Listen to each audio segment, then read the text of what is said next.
Hello dear student, आज की इस वीडियो में सभी को स्वागत है। और ये वीडियो बहुत ही ज़्यादा इम्पोर्टेंट होने वाला है, इसलिए सभी से हाथ जोड़ करके रिक्वेस्ट करूँगा कि इस वीडियो को अंत तक सभी स्टूडेंट देखेंगे।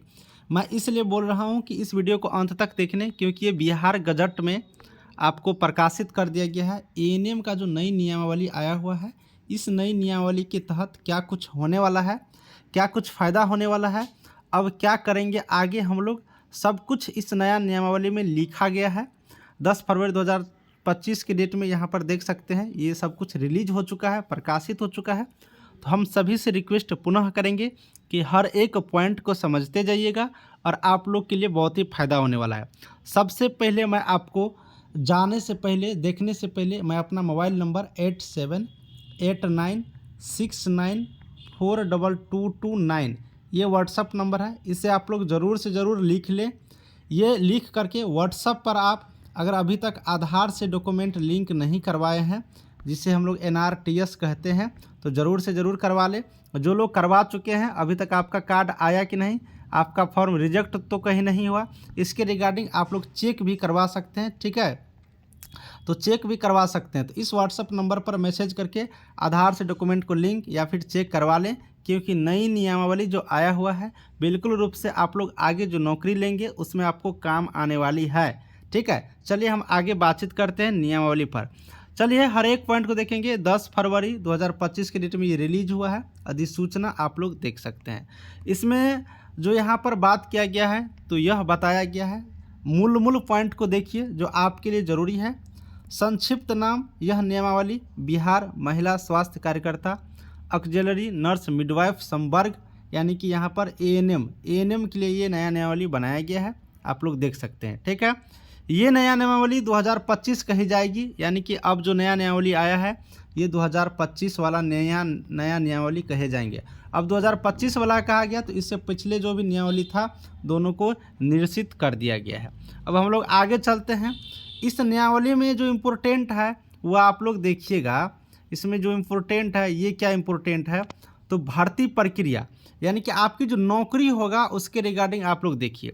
नौकरी में क्या लिखा गया है, 1 अप्रैल को हर एक साल, ठीक है, जो भी रिक्त होगा, जो भी खाली पोस्ट होगा, उसका गणना किया जाएगा 1 अप्रैल की स्थिति को देखते हुए। ठीक है, और 30 अप्रैल तक कोटिवार अधियाचना आयोग को भेज दिया जाएगा, यानी प्रत्येक साल 1 अप्रैल की स्थिति के अनुसार जितना भी खाली पोस्ट होगा उसको देख लिया जाएगा और 30 अप्रैल तक विभाग को भेज दिया जाएगा सिलेक्शन प्रोसेस करने के लिए। ठीक है, इसमें आप लोग देख सकते हैं।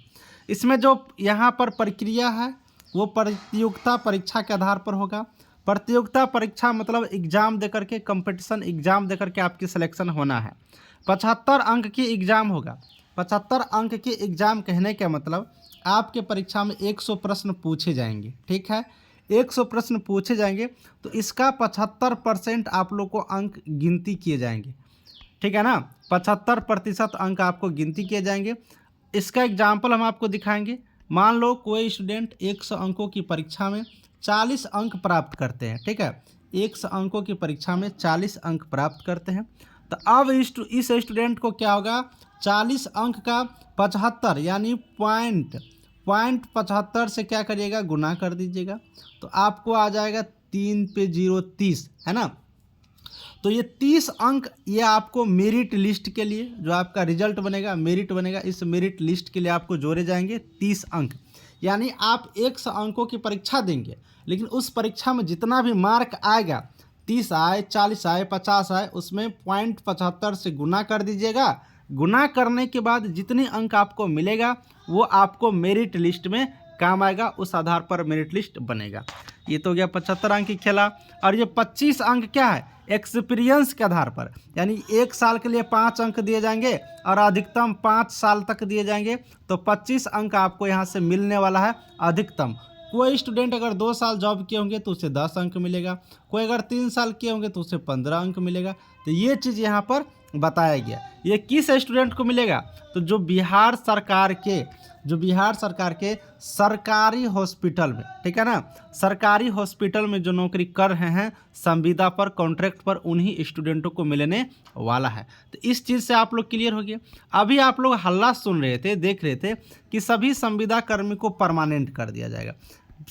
सभी संविदा कर्मी को परमानेंट कर दिया जाएगा, तो ये न्यू नियमावली क्यों निकाला? ये सीधे नियमावली निकालता कि जितने भी संविदा पे कर्मी काम कर रहे हैं सबको परमानेंट कर दो। तो आप लोग जब तक ऑफिशियली नोटिस नहीं आ जाए, जब तक वेबसाइट पर कोई आपको इन्फॉर्मेशन जारी नहीं कर दिया जाए सरकार के वेबसाइट पर, तब तक उसे सही नहीं माने।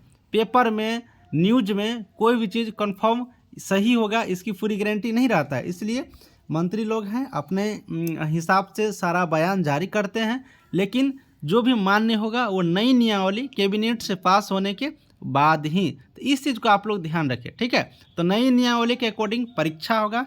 एक्सपीरियंस पे अगर आपको मिला है पॉइंट, तो उसके आधार पर आपको यहाँ पर मार्क जुटेगा, फिर जाकर के फाइनल मेरिट लिस्ट बनेंगे। तो ये हो गया परीक्षा की बात। मेन चीज़ इस नियमावली में यही है। दूसरी मेन चीज़ मैं आपको बताऊँगा, वो दूसरी मेन चीज़ है, सुनते चलिएगा 10,709 एएनएम की क्या होने वाली है इस नई नियमावली से। मैं उसके बारे में बात करूंगा जस्ट इसके बाद। दूसरी बात क्या होगा कि यहाँ पर प्रमोशन, पद सोपान की यहाँ पर प्रक्रिया लाया गया है नई नियमावली के तहत, जिसमें पहला आप लोग एएनएम के पोस्ट पर जाएंगे जिसे मूल कोटि का रखा गया है। उसके बाद आपको एक प्रमोशन मिलेगा वरीय महिला स्वास्थ्य कार्यकर्ता के पोस्ट पर। उसके बाद आपको फिर एक बार प्रमोशन मिलेगा, दूसरा प्रमोशन जो महिला स्वास्थ्य कार्यकर्ता पर्यवेक्षिका के पोस्ट पर। तो आपको 2 प्रमोशन मिलने वाला है, सैलरी भी बढ़ेंगे और कोटि भी यहाँ पर आप लोग देख सकते हैं। तो ये बिल्कुल रूप से प्रमोशन वाला सिस्टम था। तो पहले नौकरी तो ले लेते हैं, फिर प्रमोशन होता रहेगा, है ना। अब 10,709 की क्या स्थिति होंगे उसके बारे में यहाँ पर थोड़ा सा बातचीत हम लोग कर लेते हैं, जो इस पेज पर लिखा गया है। देखिए, अभी आप लोग सुने होंगे जो 2018 का नियमावली है उसे निरसित कर दिया गया है, बिल्कुल रूप से लिखा भी है। जो 2023 का नियमावली है उसे भी निरसित कर दिया गया, ये भी बिल्कुल बात है। लेकिन जो महत्वपूर्ण पॉइंट है वो पॉइंट नंबर 2 को गौर से देखिएगा। गौर से इसलिए देखना है, बढ़िया से आंख खोल करके इसलिए देखना है कि बहुत स्टूडेंट सोच रहे हैं कि 2025 नियमावली जब आ गया है तो भैया 10,709 एएनएम की क्या होगा, इस नियमावली वाले स्टूडेंटों को क्या होगा। देखिए, मैं आपको बता दूं, इस पॉइंट को आप लोग अच्छे से पढ़ लीजिएगा, शॉर्ट में बता देता हूं। देखिए, 2028-7-2022 के बाद 10,709 एएनएम की फॉर्म भराया है, इसीलिए 2018-2023 नियमावली के तहत, ठीक है, जो चयन प्रक्रिया है उसको ध्यान दिए बिना छोड़ दिए जाएगी। कहने का मतलब है कि 28/7/2022 को शुरू हुई महिला स्वास्थ्य कार्यकर्ता संवर्ग के पद के लिए कोई भी चयन प्रक्रिया 2018-2023 के निरस्त नियमों के तहत चयन प्रक्रिया के चरण पर ध्यान दिए बिना छोड़ दी जाएगी। कहने का मतलब है कि जो चयन प्रक्रिया 28/7/2022 के बाद शुरू हुआ है, जो 2018 नियमावली हो या फिर 2023 नियमावली हो, निरस्त नियमों के तहत जो नियम को जिसको जो यहाँ पर निरस्त कर दिया गया है, उस चयन प्रक्रिया के चरण पर ध्यान दिए बिना छोड़ दी जाएगी और वर्तमान नियमों के नियम 7 और 8 में निर्धारित तरीके से नई चयन प्रक्रिया शुरू किए जाएंगे। तो अब भाई एक ही सहारा है, अगर आप इसके बाद चयन प्रक्रिया शुरू हुआ है और सुप्रीम कोर्ट अगर यहाँ से आदेश पास करते हैं तब तो आप लोग बच जाएंगे, नहीं तो जो नियम 7 और 8 जो यहाँ पर जारी किया गया है, नियम 7 और 8 यहाँ पर आप लोग देख सकते हैं। इस नियम 7 और 8 यहाँ पर जो उम्र सीमा की बात किया गया है, भर्ती प्रक्रिया की बात किया गया है, इसके आधार पर आपको आगे जो आएंगे विज्ञापन, आगे जो आएंगे नौकरी, उसमें आप लोग यहाँ पर परीक्षा जो भी प्रक्रिया है उसके आधार पर आपकी सिलेक्शन होगा। तो अब एक ही भरोसा है जो सुप्रीम कोर्ट पर टिका हुआ है, उस भरोसे को देख लीजिए। जो भी डिसीजन है जिसके भी फेवर में है, चाहे वो अंक आधारित हो या फिर परीक्षा आधारित हो, आप लोग को वहाँ से जो भी डिसीजन आएगा वो होगा। उसके लिए आप लोग वेट एंड वॉच इंतज़ार कर सकते हैं समय का। देखिए क्या कुछ होने वाली है, किस्मत किसके नज़र जा रही है वो कहना भी मुश्किल है।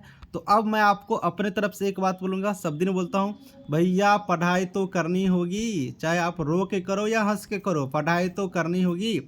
मुझे तो आप लोगों से एक बात समझ में नहीं आता है, क्यों कि जो बच्चे यहाँ पर 95% नंबर लाए हो भाई, जो 90% नंबर लाए हो, मैं संविदा वाले को नहीं बोल रहा हूँ, संविदा छोड़ करके बोल रहा हूँ, चूँकि संविदा वाले नौकरी कर रहे हैं, उनके पास टाइम कम रहता है, उसको एक्सेप्शन में रखते हैं, संविदा वाले को छोड़ के मैं बोल रहा हूँ। बाकी जो फ्रेशर बच्चे हैं, जो 90 नंबर लाया है, 95 लाया है, किसी को यहाँ पर 94 है, किसी को यहाँ पर 85 है, इतनी % नंबर जब आप लोग लाए हैं तो मैं सोचता हूँ आप लोग अच्छे स्टूडेंट होंगे, पढ़े लिखे स्टूडेंट होंगे, मेहनत करते होंगे। जब आप लोग मेहनत कर रहे हैं, इतने नंबर लाए हो, तो आपको परीक्षा देने से क्यों डरते हो? परीक्षा से क्यों डरते हैं? आप आखिर परीक्षा पास करके ही ना 95 नंबर लाए होंगे, 90 नंबर लाए होंगे, 94 लाए होंगे, 85, 80, इतनी नंबर जो आप लोग % लाए हैं, ये तो खुशी की बात है। जब आप लोग पढ़े होंगे, परीक्षा दिए होंगे, तभी तो आपको इतना मार्क्स आया होगा। तो फिर आगे जो परीक्षा होता है नौकरी के लिए, उसमें आप लोग को हार नहीं माननी चाहिए, उसमें आप लोग को और भी मेहनत करनी चाहिए और बिल्कुल रूप से वहाँ भी नंबर लानी चाहिए। वहाँ पर आप लोग डरते हो कि मार्क आधारित, देखिए मार्क आधारित प्रक्रिया बिल्कुल नहीं होनी चाहिए। इसलिए नहीं होनी चाहिए कि आप लोग समझ सकते हैं, बहुत ऐसे स्टूडेंट हैं जो कम पढ़ते हैं, जो स्कूल में पढ़ने में तेज़ होते हैं, लेकिन एग्ज़ाम में उसका मार्क कम आ जाते हैं। सब टाइप का स्टूडेंट होता है। लेकिन अगर आप एक बार परीक्षा ले लेगा, एक बार जैसे कि कोई वैकेंसी निकला और उसका परीक्षा ले लेगा अगर एक बार, तो उसमें सभी स्टूडेंट को एक साथ बैठने का मौका मिलेगा। जब एक साथ बैठने का मौका मिलेगा तो उसमें पता चल जाएगा कि ओरिजिनल पढ़ने वाले बच्चे कौन हैं और ओरिजिनल पढ़ने वाले बच्चे नहीं हैं। चूँकि जो बच्चे मेहनत करते हैं, अगर उसको नौकरी नहीं मिल पाता है, तो आप लोग समझ सकते हैं कि क्या ही होगा। तो पॉजिटिव सोचिए, ये मत सोचिए कि मेरा नंबर 95 आया, 90 आया तो मार्क आधारित होता तो मेरा हो जाता। 90 आया तो आपको परीक्षा से और भी नहीं डरनी चाहिए, क्योंकि मैं बार बार कह रहा हूँ 90 नंबर लाना, 85 नंबर लाना, इतनी % नंबर लाना आसान नहीं है। परीक्षा आप लोग ज़रूर पास किए होंगे, मेहनत वाले होंगे, तभी आया होगा, क्योंकि फ्री में तो मार्क मिलता नहीं है, बिना लिखे बिना पढ़े। तो आप लोग को और भी मेहनत करनी चाहिए। आप ही के घर में सोचिए कि मान लो कि 2 स्टूडेंट है, एक रेगुलर अगर आप पढ़ाई करेंगे, एक मान लो जो बीमार पड़ गया, तो इस बच्चे का तो नंबर कम आ जाएगा, इसका तो ज़्यादा आ जाएगा। तो यहाँ पर इस सभी स्टूडेंट के लिए अगर एक परीक्षा पुनः हो जाता है, जिसके माध्यम से सिलेक्शन होता है, तो सबको मौका मिलेगा और वहाँ पर पता चल जाएंगे कि आखिर कौन अच्छे स्टूडेंट है जो यहाँ पर सिलेक्शन के योग्य हैं। तो इसी सब को देखते हुए सरकार जो नया वाली निकाला है, इसके लिए मैं तो बहुत बहुत धन्यवाद भी देता हूँ सरकार को, कि अच्छा हुआ कि ये जो मार्क आधारित प्रक्रिया को ख़त्म करके एग्ज़ाम आधारित प्रक्रिया के लिए नई नियमावली आ गई है। चलिए, जो भी जैसे होगा मैं बताऊँगा। क्लास आप लोग को टेस्ट सीरीज आ चुका है मेरा एप्लीकेशन पर, फास्ट इन्फॉर्मेशन एप्लीकेशन पर।